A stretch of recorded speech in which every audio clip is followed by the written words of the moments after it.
welcome to Pardon the Eruption. I'm Bakaraptor, And I'm Icy Storm. and we're hosting this episode of Pardon the Eruption. Our format is pretty simple. 10 questions, we're going to discuss each question for 1 minute. Ready, Icy Storm? Ready when you are. Okay, let's get to it. Akikon. It's a fan service comedy about a bunch of soda cans that turn into girls. Gotta ask you, Icy Storm, is the show really that bad? Yeah, it does suck because, first off, it's an eyesore to look at. We have horrendous animation and horrible character designs. And it's simply not funny. You know, it's a stupid premise, and it's just an excuse to try to appeal to those horny otaku out there. Okay, well, what isn't an excuse to appeal to horny otaku these days? I mean, sure, the animation is terrible, and that really is a drawback for a sort of fan service show. But I think there is some comedic merit to the show. I mean, you take a look at some of the other fan service comedies that came around lately, like Kanokon, To Love Ru. On the comedy front, these shows were just absolutely terrible once you get rid of all the pornographic aspects. I think that But they do those things well. But really, it's not that bad is my point. I mean, sure, the fan service here is worse, but I think the comedy is in fact better. At the end of episode 14 of Clannad After Story, we find out that Nagisa is pregnant. Given the lack of intimacy, we don't see much kissing or hugging between the two. What do you feel about this, Bakaraptor? Well, I don't really like it. First of all, I don't think I've really seen them kiss, or maybe they hugged a little earlier in the series, but, I mean, early in that episode, we see them hold hands for the first time. They're really embarrassed about the whole thing. They're embarrassed about the idea of taking a shower in the same apartment where the other guy's sitting. And all of a sudden we find out they're pregnant. This show, sometimes it's so sugary, you just expect the stork to come. There's a problem with, suddenly they're having a baby, and Nagisa says, oh, we did ecchi things to their parents, given the fact that we only saw them hold hands in bed and be generally embarrassed about this whole thing in the whole first season, it's kind of bothersome too. Yeah, I mean, I don't know, is it common in Japan for, like, a married couple to have two separate mattresses to sleep on? I don't know. I honestly don't know. Mariaholic. It's about a lesbian schoolgirl who transfers to a new school only to find out that her crush there is actually a trap. So, does that mean this series is not Yuri? No, it is Yuri because we have the main character, a lesbian, and she's looking for other lesbians, and we mainly see all the other girls from her perspective, and, if there's Yuri between the main character and possibly all the other characters, what makes it not Yuri? Okay, well answer me this. What's the sound of one hand clapping? That's the same sound as one lesbian Yuri. It just doesn't work. I mean, sure, it could turn into Yuri very easily, but I think there have to be at least two lesbians to be able to exchange feelings or one to come on to the other. I think that's lacking, and you can't really call it Yuri if the main character is after a man and you have a feeling she's going to be straight by the end, if not bisexual. Hey, but we don't know if she's going to go for Maria. There's still a ton, there's still 9 episodes left in the series, and, it could go either way. Yeah, sure, it could go either way. We both know what's going to happen. While the first 3 seasons of Maria-sama ga Miteru had slow, calming openings, the 4th season surprised everyone with an upbeat, cheerful song. This kind of annoyed some people, but what do you think about this?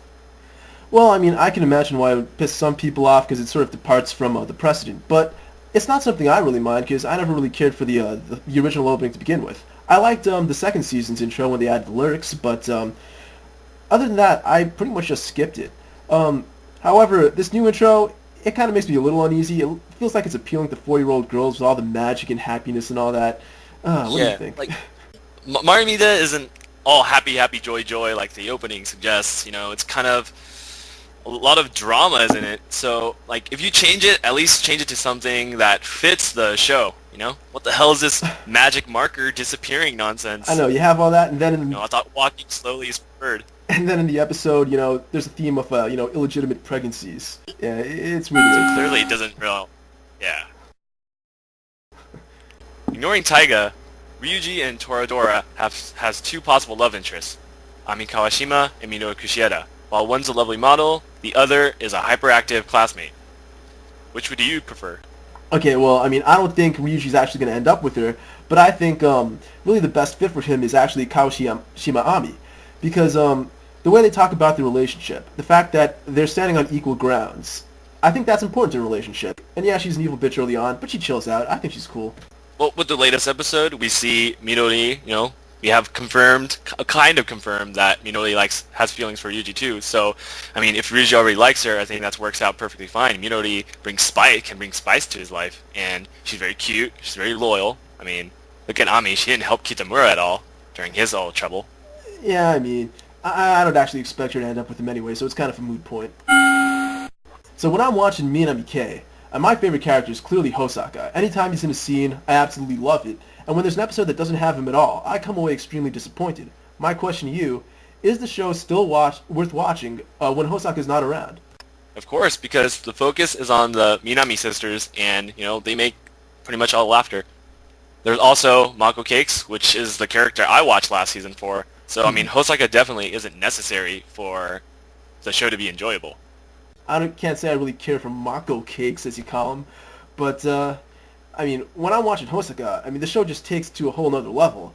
And when you take him out of the picture, it's pretty much just another show about a bunch of girls sitting around, making some observations and telling each other mediocre jokes. Another Hidamari sketch, Lucky Star, Azumanga Daioh. But it's a good slice of life, You don't need Hosaka trying to, open his shirt and show his chest.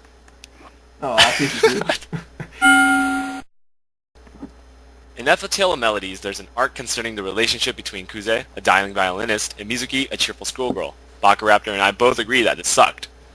Bakuraptor, why don't you explain why you thought it sucked? Well, I'm going to quote Digital Boy here.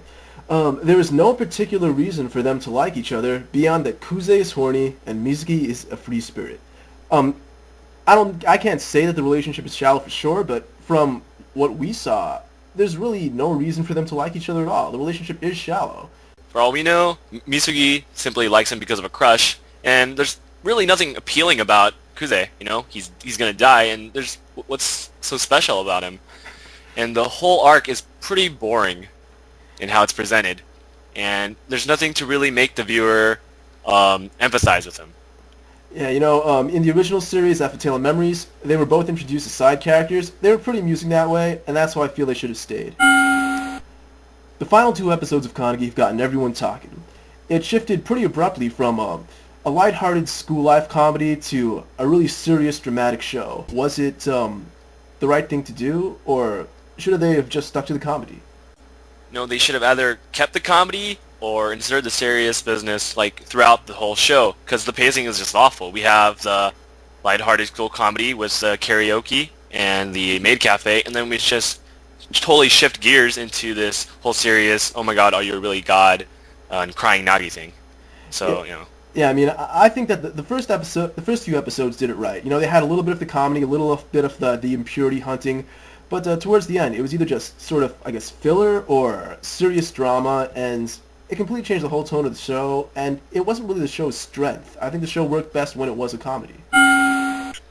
Haruhi's popularity soared since the show's debut in '06, and we've been promised a second season for quite some time. After teasing us multiple times, Kyoto Animation has still not provided a second season, and some people just don't care anymore. Do you think Haruhi's popularity will return to its height, or will it only appeal to a fraction of its former fans? Well, I gotta answer this as, I guess, an outsider looking in, since I was never really crazy about the show in the first place. And yeah, if I were a fan, I would definitely be pissed off, because the way it's just been perpetually delayed, changed, etc. But the one thing I do have to say about Haruhi, it does have strong source material, and I think as long as a good story gets put together, people will still care.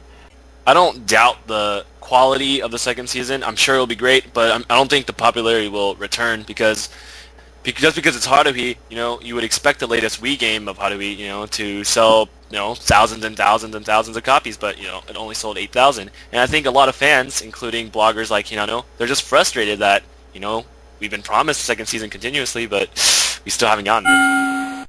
I was looking through my anime list, and it says, you do not have anything in your dropped section. Why don't you drop more anime? There are some seriously bad shows out there. I'm a stat whore, so more anime means more days watched on my Mal account. But in all seriousness, a show can get better later on. I don't want to drop a show after watching 3 episodes because, if there's 20 episodes left in the season, it could still be the greatest or funniest thing ever made. An example of that is Lucky Star. After 3 episodes, it was kind of iffy, but once I was fully 6 episodes in, it was probably the funniest thing I've ever watched. Well, I mean, I've seen I'll Fuck You Star on the OVA. I think I'm still a little iffy about that. But, I mean, I agree. Some shows, they get off to slow starts, and they're really great down the line. I think the perfect example for me is Claymore. The first 4 episodes, pretty slow, but after that, it just takes off. And with the both of us, Arya, I mean, did you think Arya got off to a slow start also? I thought it was pretty slow at first. Yeah, I thought it was pretty boring, and after giving it a few more tries, it became my favorite anime ever. Okay, and that's the episode of Pardon the Eruption. This is Bakuraptor and Icy Storm signing out. See you guys next time. Catch you again later.